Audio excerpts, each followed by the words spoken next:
अभी तक का सबसे पतला आईफोन फाइनली आ चुका है। ये है एप्पल का नया आईफोन एयर। इस बार नेमिंग स्कीम को क्या हुआ वो मेरे को समझ नहीं आया। आईफोन 17 एयर नहीं है, बस आईफोन एयर है। ये इसलिए क्योंकि हो सकता है हर साल ना निकल जाए, बट सीधी बात है कि अभी तक का सबसे ज्यादा पतला आईफोन है और एप्पल ने इसको सबसे ज्यादा ड्यूरेबल आईफोन बोला है। ये एक लौता आईफोन है जो अभी भी टाइटेनियम के फ्रेम के साथ आ रहा है। इसके अंदर जो प्रो वाला चिपसेट होता है वो सेम चीज है, बट एप्पल ने इवेंट के अंदर इसकी बस अच्छी चीजें बताई थी। और ऐसी कुछ चीजें जो एप्पल ने इसके बारे में बताई भी नहीं है। मैं बोलूँ USB 2.0 25 साल पुरानी टेक्नोलॉजी। और मैंने ऐसे प्रो सीरीज की आपको वीडियो बना के दिखाई थी, आईफोन 17 की बताई थी। इसको भी टेस्ट करें थोड़े टाइम। सारी मसालेदार चीजें जो इसके बारे में हमको पता चले सब दिखाते हैं। सबसे पहले अगर आप प्रो सीरीज का डिब्बा देखो तो उसमें बैक बनी थी, पिछले साल के डब्बों में फ्रंट बनी हुई थी, बट एयर के डब्बे में साइड बन रखी है क्योंकि उनको वही दिखाना है जो चेंज करा गया। इसमें डब्बे में अगर देखो तो भाई पता चल रहा है कितना पतला, ऑलमोस्ट बटन जितना पतला ही फोन है। वैसे हम थोड़े टाइम से यूज कर रहे हैं, बस आपको खोल के दिखा रहा है। नॉर्मल जैसी अनबॉक्सिंग होती है वैसी सेम अनबॉक्सिंग है। इसके अंदर आपको कोई भी सुई नहीं मिलेगी चुबाने के लिए क्योंकि इसके अंदर सिम है ही नहीं। इसके अंदर बेसिकली ई सिम लगती है। ये एक लौता ऐसा वेरिएंट है जिसमें बिल्कुल भी पूरे वर्ल्ड में थ्रू आउट कहीं पे भी फिजिकल सिम नहीं लगती है। बाकी जो 17 और जो 17 प्रो सीरीज है उसमें ऐसा है कि एशियन कंट्रीज के अंदर एक फिजिकल सिम लगती है, बट एशियन कंट्रीज के बाहर जैसे यूएस के वेरिएंट्स है उनमें कोई भी सिम नहीं लगती, 2 ई सिम लगती है। इसको खोलते हैं फटाफट।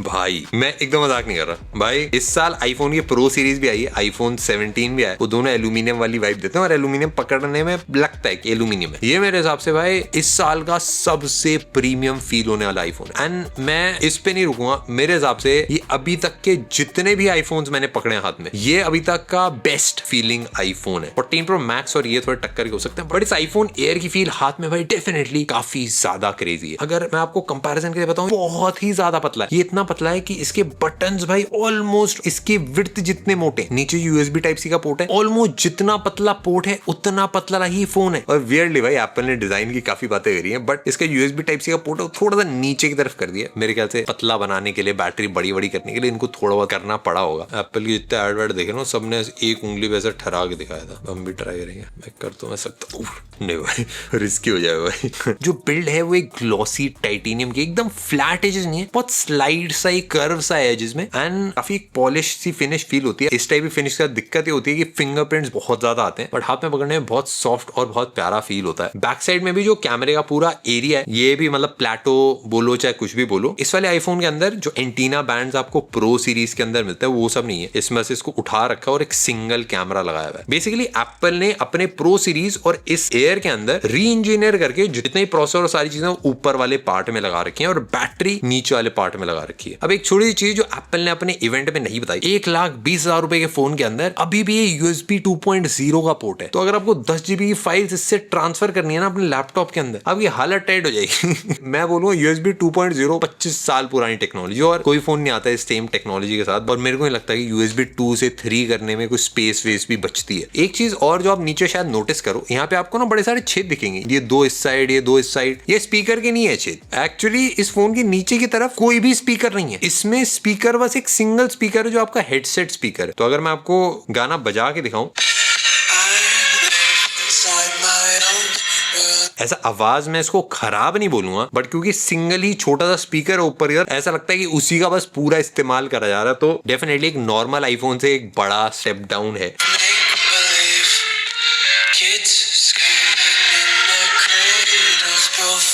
हाई वॉल्यूम से हल्की सी आवाज फट रही है, बट क्योंकि इतना पतला करना पड़ता है तो उसके लिए हर जगह थोड़े थोड़े कॉम्प्रोमाइजेस करने पड़ते हैं। तो स्पीकर एक ऐसी चीज है जिसमें एक बड़ा कॉम्प्रोमाइज करा गया। ये मेरे हाथ में अगर आप गेस करने की कोशिश करो कौन सा कलर है, ये दिखने में व्हाइट लगता है बट ये स्काई ब्लू कलर है। वैसे सही बताऊं तो दिल्ली का स्काई इतना ही ब्लू दिखता है। बट दिल्ली आके स्काई ब्लू डिसाइड करा, या फिर वो चाइना में थे या फिर यूएस में थे, ये पता नहीं कहाँ का स्काई है। बट वियर्डली चीज ये है कि एक स्काई ब्लू कलर भी है, साथ में एक व्हाइट कलर भी है, एंड उस व्हाइट का नाम क्लाउड व्हाइट है, और उसके साथ साथ एक लाइट गोल्ड है और एक स्पेस ब्लैक है। मेरे हिसाब से इस साल जो एयर की सीरीज है उसके अंदर सबसे ज्यादा सटल और प्यारे कलर्स आए। गोल्ड बोल लो, ब्लैक बोल लो, सारे काफी क्रेजी कलर्स हैं। बट एक चीज है भाई जिसके अंदर जीरो कॉम्प्रोमाइज है, एंड वो है इसका डिस्प्ले। इसके अंदर एक 6.5 इंचेस का डिस्प्ले, प्रो आपका 6.3 इंचेस का होता है और प्रो मैक्स आपका 6.9 इंचेस का होता है। उनके दोनों के एकदम एग्जैक्टली बीच में काफी एक कंफर्टेबल स्पॉट में इसका डिस्प्ले, क्योंकि हाथ में पकड़ने में बहुत कंफर्टेबल है, बट इतना पतला होने के साथ जो मेजर दिक्कतें हैं वो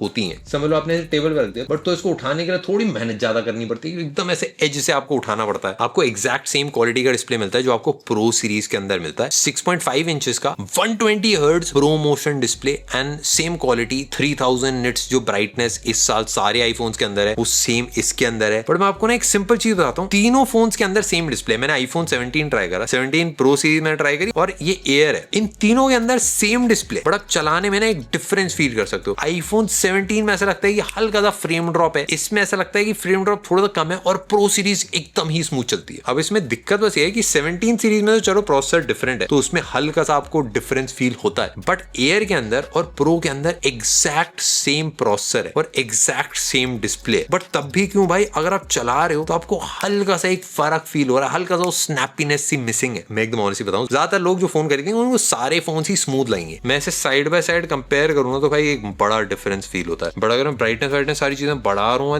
दिखने में मुझे एग्जैक्ट सेम डिस्प्ले फील होता है। ऐसा इसलिए क्योंकि जो प्रोसेसर है वो सेम है, बट इसके अंदर जो परफॉर्मेंस है उस सेम प्रोसेसर की कम मिलती है। अब ऐसा क्यों होता है भाई, ये मैं आपको थोड़ा सा डिटेल में बताऊंगा, बट अगर आप हाथ में पकड़ने में बिल्ड की बात करो तो भाई बैक साइड में भी इस बार सेरामिक शील्ड 2 वाला ग्लास लगा रखा है, फ्रंट में भी सेम ग्लास है और एप्पल ने इसको बोला है मोस्ट ड्यूरेबल आईफोन। जब हाथ में पकड़ते हो, अगर इसको हल्का सा भी ऐसे ट्विस्ट टर्न करने की कोशिश करो भाई, हल्का सा ये इधर उधर नहीं होता है, ये एकदम सॉलिड मेटल का फील होता है। और मेरे को कोई डाउट नहीं है भाई इसमें कोई भी दिक्कत आने वाली। जिन्होंने पता नहीं भाई, मैं काफी टाइम से एप्पल के ऑलमोस्ट सारे फोन में रिव्यू कर रखे हैं। जब आईफोन 6 लॉन्च हुआ था उससे पहले आईफोन हर साल एप्पल अपने फोन को पतला बनाने की कोशिश करता रहता था, एंड आईफोन 6 के साथ वो इतना पतला हो गया था कि वो फोन बेंड होने लगा था, एक मेजर इशू बना था। इसके बाद कभी भी एप्पल ने अपने फोन को पतला बनाने की कोशिश नहीं करी। ये मेरे को पता है कि एप्पल के इंटरनली जितने भी एम्प्लॉइज हैं, जितने भी लोग हैं, सबको भाई पतले से पतला स्मार्टफोन बनाने का बहुत ज्यादा मन है। सब भाई बहुत इमोशनली कनेक्टेड है फोन को पतला बनाने से। एप्पल के मैकबुक्स बहुत ही ज्यादा पतले होते हैं, आईपैड्स बहुत ही ज्यादा पतले, फोन्स बस ऐसे थे कि अभी तक पतले नहीं थे क्योंकि वो टेक्नोलॉजी नहीं थी फोन्स को पतला करने की। क्योंकि इससे पहले जब एल्यूमिनियम के स्मार्टफोन्स होते थे या स्टेनलेस स्टील के स्मार्टफोन्स होते थे वो मुड़ जाते थे अगर आपने एक बहुत पतला स्मार्टफोन बनाया, पर टाइटेनियम बहुत ज्यादा स्ट्रॉन्ग है। प्लस पतला बनाने की वो बैटरी टेक्नोलॉजी नहीं थी, वो कैमराज नहीं थे, वो हार्डवेयर नहीं था कि आप चिपसेट्स पूरा ऊपर की तरफ लगा पाओ, एंड ये सारी चीजें 2025 में हो पाई हैं, जिसकी वजह से एप्पल का एक पतला स्मार्टफोन फाइनली आ चुका है। एंड मैं एकदम ऑनेस्टली बताऊं, इस साल की आईफोन सीरीज अगर मैं देखूं या फिर रिसेंटली जितने भी आईफोन्स लॉन्च हुए, मैं पर्सनली स्टीव जॉब्स का बहुत ही बड़ा फैन हूं, एंड मैं उनके घर पे भी गया था। उनको ज्यादातर आईफोन्स का डिजाइन इतना कुछ ज्यादा क्रेजी नहीं लगता, बट इस आईफोन का डिजाइन स्टीव जॉब्स को भाई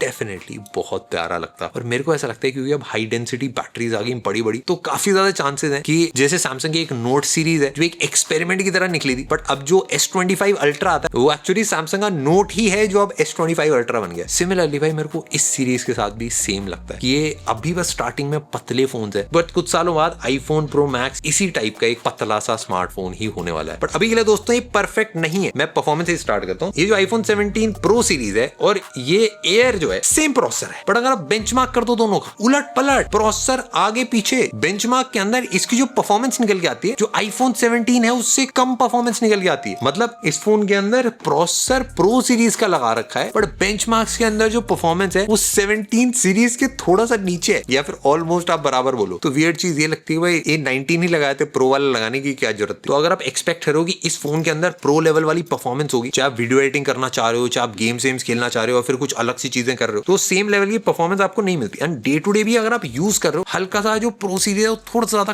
क्विक फील होती है, थोड़ा सा एनिमेशंस में एकदम स्मूथनेस ज्यादा है, बट ये ज्यादातर चीजों में आप नोटिस नहीं कर पाओगे। बहुत कम चीजें हैं जिसमें आप नोटिस कर पाओगे। ये मेरे हिसाब से एप्पल ने इसलिए करा होगा क्योंकि इसके अंदर एप्पल ने A19 जो चिपसेट लगा रखी है वो हो सकता है थोड़ी सी ज्यादा पावर एफिशिएंट हो, जिसकी वजह से यूज करिए। जब इसका एक्चुअली पढ़ते हो कि भाई प्रो सीरीज का प्रोसेसर है इसके अंदर, तो आप इमेजिन कर लेना उस प्रो सीरीज के चिपसेट की आपको परफॉर्मेंस नहीं मिलेगी इसके अंदर, बस उसकी बैटरी एफिशिएंसी इसके अंदर मिलती है। तो इसके अंदर नाम की प्रो चिपसेट है, मैं एकदम ऑनेस्टली अगर बताऊं। एंड इसके साथ साथ इसके ऊपर अगर आपने केस लगा दिया तो हाँ भाई थोड़ा सा वॉर्म डेफिनेटली ज्यादा होगा, परफॉर्मेंस उसके बाद भी कम आएगी। एक चीज और मेरे को फील हुई कि एप्पल ने अपनी प्रो सीरीज के अंदर बहुत ज्यादा अच्छे से लंबे टाइम तक बताया था कि इसके अंदर पूरी बिल्ड इसलिए चेंज करेगी क्योंकि वेपर कूलिंग चेंबर ऐड करना था जिससे परफॉर्मेंस बढ़ती, और नए प्रोसेसर को वेपर कूलिंग चेंबर चाहिए, एंड इसीलिए टाइटेनियम से एल्यूमिनियम पे गए। तो पतले फोन में तो बल्कि हीटिंग के इश्यूज ज्यादा होते हैं, उसके अंदर टाइटेनियम भी है प्लस वेपर कूलिंग चेंबर भी नहीं है, तो मेरे को थोड़ा थोड़ा लगा कि एप्पल अपनी बातों को थोड़ा सा कॉन्ट्रडिक्ट कर रहा है। बट नॉर्मल अभी तक मैंने जितना यूज करा, ये फोन चार्जिंग के टाइम थोड़ा सा गर्म होता है, बट उसके अलावा फोन का प्रोसेसर जो है वो थोड़ा सा नीचे उस पर चलता है, तो इतना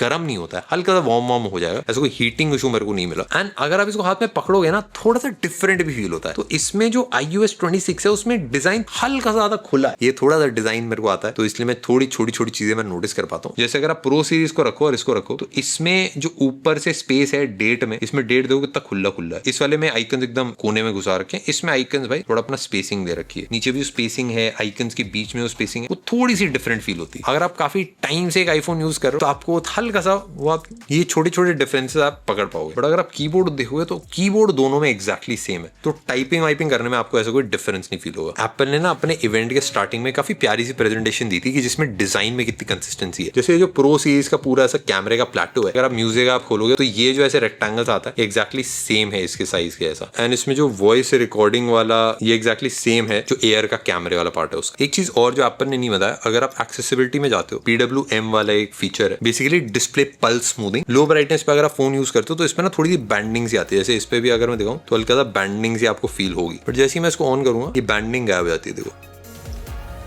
ये छोटी सी चीज है, कैमरे में पता चलता है, बट जो लोग रात में अपने फोन को बहुत ज्यादा रजाई के अंदर घुस के यूज करते हैं या फिर रात में लो ब्राइटनेस भी यूज करते हैं, उनको आंखों पे स्ट्रेस कम फील हो, यानी मेरे हिसाब से बहुत ज्यादा यूजफुल रहती है। एक चीज और अगर आप नोटिस करिए तो एप्पल ने एक अलग से इसका पावर बैंक बनाया है। एंड ये जो मैगसेफ का पावर बैंक है, ये बाकियों के पावर बैंक से थोड़ा सा ज्यादा पतला है। इसमें जो नॉर्मल मैगसेफ वाले पावर बैंक्स होते हैं वो भी इसमें अटैच हो जाते हैं। इस बार प्रो जो सीरीज है उसमें थोड़ा सा अपने वियर्ड चेंज नोटिस करोगे, जो एप्पल का लोगो है थोड़ा नीचे करा हुआ है, तो जो मैगसेफ का सर्कल है वो एप्पल के लोगो के अराउंड नहीं आता है। प्रो सीरीज में मैगसेफ वाले क्लियर केसेस अब बहुत भद्दे से लगते हैं, इसमें ऐसा नहीं है। अभी जो मैगसेफ वाला अडेप्टर है वो चार्जिंग के गोल गोल ही होता है। नॉर्मल वाली एक्सेसरीज भी आप आराम से लगा सकते हो, बट ये एक्सेसरीज फोन से ज्यादा भारी है। अगर आप पकड़ भी हो तो ऐसे खाली अडेप्टर को पकड़ के आप यूज कर सकते हो। बट इसका जो दूसरा अडेप्टर है जो पतला सा है, वो एक लौती ऐसी एक्सेसरी थी जिसके बारे में एप्पल ने स्टेज पे बात करी थी अच्छे से। तो हाँ भाई, इसमें बैटरी लाइफ में थोड़ा सा तो मामला वो कुछ हो सकता है। सबसे पहली चीज, इसकी बैटरी mAh देखोगे तो iPhone 16 से कम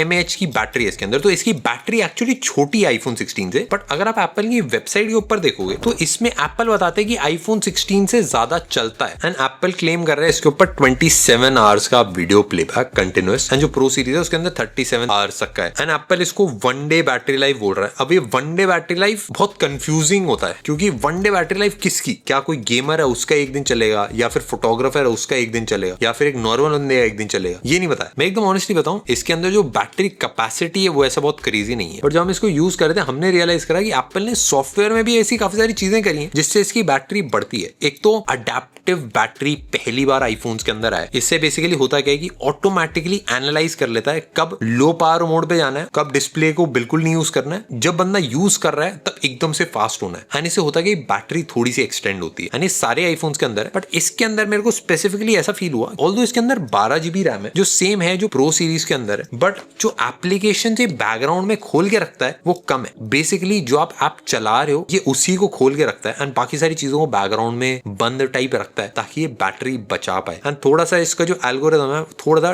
डिफरेंट फील होता है in comparison to pro series. तो आप इमेजिन ये कर सकते हो कि थोड़ा बहुत जुगाड़ उगाड़ सब लगा के ये खिंच जाता है एक दिन। अभी तक जितनी हमने टेस्टिंग करी उससे ये पता चला। बट बैटरी मेरे हिसाब से एक ऐसी चीज होती है, अगर आप 1 महीना एटलीस्ट 10 दिन आप यूज करो तभी आप बता पाते हो। अगर कैमरे की बात करें, इस साल के कैमरे के अंदर एप्पल ने भाई बहुत कंफ्यूजन फैलाई है। यानी मैं थोड़ा सा क्लियर ही बोलूंगा, क्योंकि एप्पल जो प्रो सीरीज है उसमें उन्होंने बोल दिया कि भाई 8x लेंस लगा रखा है। एंड वो इतना कंफ्यूजिंग है क्योंकि लोगों को लग रहा था कि भाई 8x लेंस लगा हुआ है, बट एक्चुअली लेंस था ही नहीं 8x वाला, वो एक्चुअली क्रॉप करके जूम इन कर रहा था। सेम चीज इसमें भी, अगर आप एक्चुअली एप्पल की वेबसाइट के ऊपर देखोगे तो एप्पल ने लिखा हुआ है 4 लेंसेज। अब इतना कंफ्यूजिंग इसलिए क्योंकि दिख रहा है सिंगल कैमरा, भाई इसके अंदर नहीं है 4 लेंसेज। तो वो जुगाड़ से आप एक ही फोटो को आगे पीछे करके अगर आप दिखा दो तो 4 तरीके से वो 4 लेंसेज नहीं बन जाता। इसमें भी जो कैमरा आप 1x और 2x कर सकते हो, बट सेम कैमरे के साथ आप वाइड शॉट्स नहीं ले सकते। अगर आप ज्यादा जूम इन करोगे तो आपकी डिटेल कम हो जाती है। सीधा बताऊं तो बस एक लेंस है इस वाले फोन के अंदर जो तगड़ा है एंड इससे आप 48 मेगापिक्सल फोटोज ले सकते हो। 2x में अगर आप पोर्ट्रेट शॉट्स भी लेते हो तो वो भी आपके अच्छे आ जाएंगे। ये कुछ फोटोज हैं जो भाई हमने इससे लिए हैं।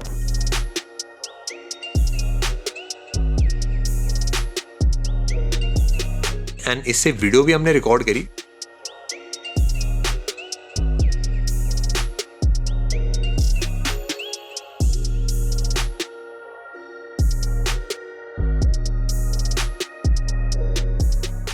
एक वियर्ड चीज है कि ऑल्दो इसके अंदर प्रोसेसर प्रो सीरीज वाला है, कैमरा भी इसके अंदर टॉप ऑफ द लाइन लगा रखा है, बट इसके अंदर भी आपको लॉग वीडियो नहीं मिलती जो प्रो लेवल वीडियो होती है, जो एप्पल अपनी प्रो सीरीज के अंदर देता है। तो अगर आप वो शूट कर रहे हो, सेम ऑप्शंस आपको इसमें नहीं मिलते, एंड वो मेरे हिसाब से बहुत क्रेजी सा फीचर है। बट फोटोज बैक वाले कैमरे से अगर आप खींच रहे हो तगड़ी आती हैं, एंड फ्रंट से ऑफ कोर्स अगर आप सेल्फियां खींच रहे हो तो ये देखो, नॉर्मली भाई पोर्ट्रेट में भाई आप लैंडस्केप सेल्फीज भी खींच सकते हो, एंड ये बहुत ज्यादा क्रेजी फीचर है। सारे आईफोन्स मैंने इसको अच्छे से एक्सप्लेन करा है। नॉर्मली अगर आप फोन चला रहे हो ऐसा आप दिख रहे हो, थोड़ा सा अगर आप वाइड में शिफ्ट करोगे तो आप अलग अलग एस्पेक्ट रेशियो में फोटोज खींच सकते हो। एप्पल का जो अपना प्राइमरी लेंस है, उन्होंने पहले रेक्टेंगल हुआ करता था, अब उन्होंने स्क्वायर कर दिया, एंड स्क्वायर के अंदर आप कैसे भी कट आउट करके आप फोटोज खींच सकते हो। अब ये जो चीजें स्पेशल मुझे इसलिए लगी क्योंकि और किसी भी फोन मैन्युफैक्चरर ने ये सारी चीजें नहीं करी है, एंड प्लस ये चीजें जो सिनेमा ग्रेड कैमरास होते हैं, जो पिक्चरों को शूट करने में यूज होते हैं, उनमें ये सारी चीजें करी जाती हैं। और ये एक ऐसी चीज है जो आप खाली फोटोज में यूज कर सकते हो। इवन अगर आप वीडियोस भी बनाना चाहो लैंडस्केप में, पोर्ट्रेट मोड में फोन को पकड़े आप वो वीडियो आप आराम से बना सकते हो। उसके साथ साथ अगर आपको गूगल मीट ज्वाइन करनी है या फिर कुछ और ऐसा मीटिंग जूम कॉल करनी है, वो सारी चीजें इस पे होती हैं। ये आईफोन 5.6 mm थिक है या फिर थिन है, और इसका वेट 165 ग्राम्स है। एकदम ऑनेस्टली बताऊं, एक फोन से ज्यादा एक शो पीस सा फील होता है। एक ऐसा सूट होता है ना जो आप शादी वादी पहनते हो, वो अनकंफर्टेबल है, हाथ घुसाने में बड़ी मेहनत करनी पड़ रही है, उसमें आप मूव नहीं कर सकते, डांस वांस नहीं कर सकते, बट दिखने में तगड़ा लगता है। वो सेम चीज इस फोन के साथ भी है। कैमरा बस सिंगल है, स्पीकर ऊपर बस सिंगल लगाना पड़ रहा है, USB 2.0 लगानी पड़ रही है, बाकी सारी चीजों में कॉम्प्रोमाइज कर लेंगे, बट भाई जब हाथ में पकड़ो, आहा मजा आ जाता है। क्या टाइटेनियम वाली बिल्ड है, अपना पूरा चिकना सा पतला सा फील होता है, जेब में डालो अपने आप सर जाता है। वो सेम वाइब मेरे को इस फोन के साथ आई है। देखो मेरी ये प्रेडिक्शन है, एंड हमारी प्रेडिक्शन काफी क्रेजी रही है भाई। इससे पहले मतलब लॉन्च के इवेंट के पहले वाली लीक्स वाली वीडियो आप उठा के देखो, 4 साल से भाई ऑलमोस्ट एक्यूरेट प्रेडिक्शन रही है हमारी सब में। मेरी ये प्रेडिक्शन है, बैटरीज में नई टेक्नोलॉजीज आ गई हैं। आपके पास सिलिकॉन कार्बन बैटरीज आ गई हैं, और अब ऐसे मटेरियल्स आ गए हैं कि भाई इन फोन्स को इतना पतला बनाया जा सकता है। पहले ऐसा होता था इतना पतला बनाते तो मुड़ जाते फोन, एंड बैटरी का इशू सॉल्व होने की वजह से आपकी बाकी सारी जो चीजें हैं, जैसे स्पीकर है, जो कैमरे हैं, वो सारे ऊपर नीचे फिट करे जा सकते हैं। तो मेरे को ऐसा लगता है एप्पल का ये जो एक्सपेरिमेंटल सा फोन फील हो रहा है इस टाइम, एंड एकदम ऑनेस्टली बताऊं, एक कॉम्प्रोमाइज है जो आप प्रो सीरीज में करके इस वाले स्मार्टफोन को लेते हो। आपको बैटरी कॉम्प्रोमाइज करनी पड़ती है, आपको कैमरे को कॉम्प्रोमाइज करना पड़ता है, आपको बहुत सारी चीजें पीछे छोड़नी पड़ती हैं सिवाय प्राइस के